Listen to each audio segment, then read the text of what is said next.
Hello and welcome to Bookshelf.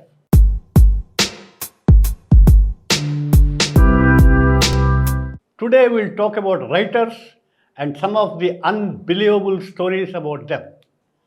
Earlier there was a column in an English magazine which was titled Facts Are Stranger Than Fiction.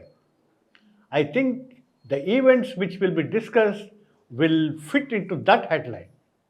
First, can you imagine anyone reading their own obituary? Yes, you heard it right. Now, about the celebrity writer. He is none other than Ernest Hemingway. Ernest Hemingway led an incredible life.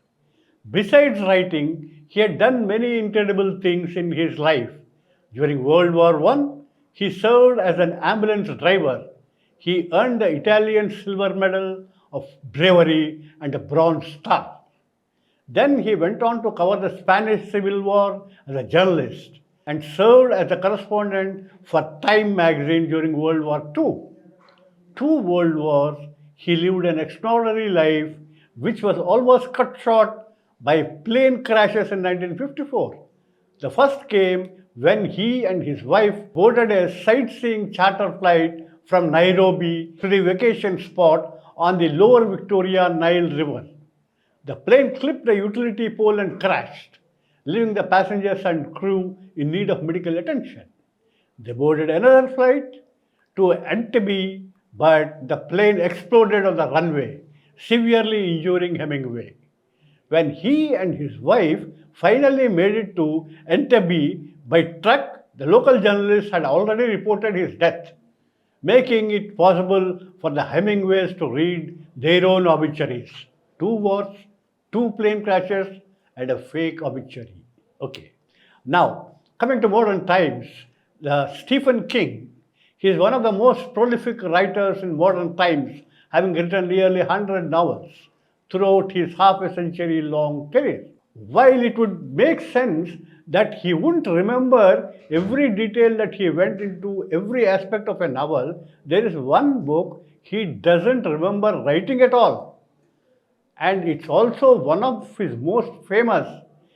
King wrote Cujo in 1981, making it his 11th finished novel, but he doesn't remember working on it, or writing it, or even having it published. King explained his gap in this book. On writing, there he said, "There's one novel, Cujo, that I barely remember writing at all. I don't say that with pride or shame, only with vague sense of sorrow and loss. I like that book. I wish I could remember enjoying the good parts as I put them down on the page." That was his quote.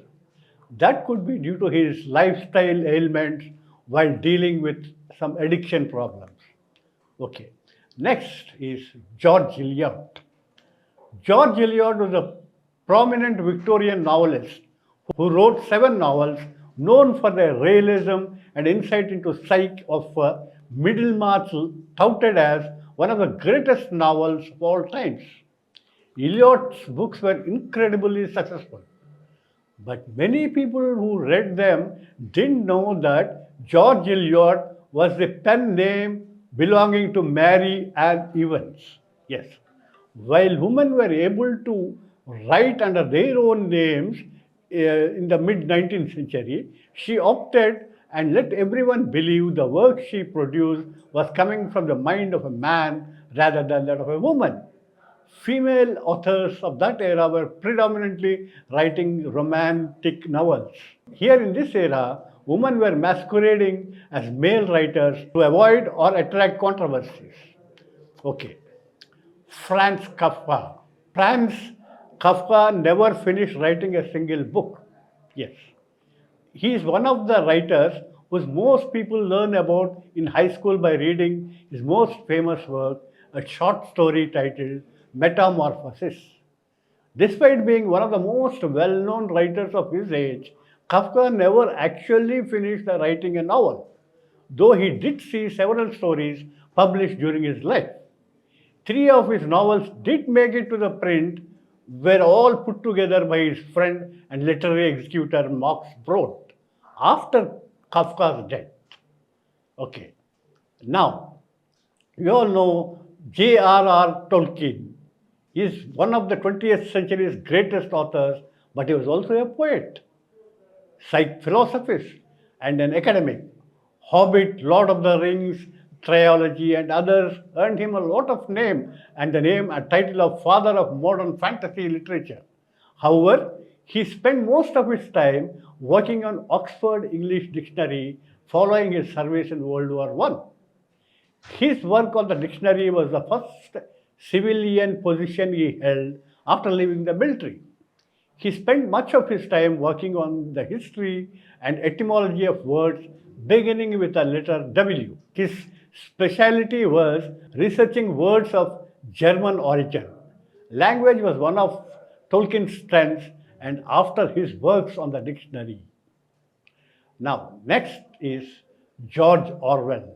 George Orwell was one of the most respected English novelists of his era, and his works on the evils of totalitarianism or socialists or fascists ensure his work is read by high school students every year.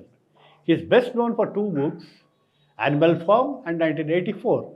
The latter told the story of dystopian future society that traded personal freedoms for security, replaced historic facts with convenient lies, and redefined or banned words to destroy free thought and speech.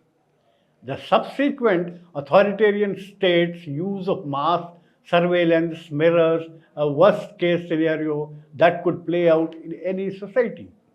1984, a novel, is arguably George Orwell's most significant work, but surprisingly, he borrowed the idea from another novel. That's what people say, and it's written. A few years before publishing his book, he published a review of Zemeten's We, which was set in 1000 years after the revolution that brought one state into power. Orwell was critical of We, that is the novel, and he even noted that it is on the whole more relevant to our situation. He felt that that book wasn't put together well, so he took elements of We and wrote them into his own book 3 years after writing his review. Thank you very much for watching. See you in the next episode. Thank you very much. Please subscribe to the channel and download the Politikos app from the links in the description.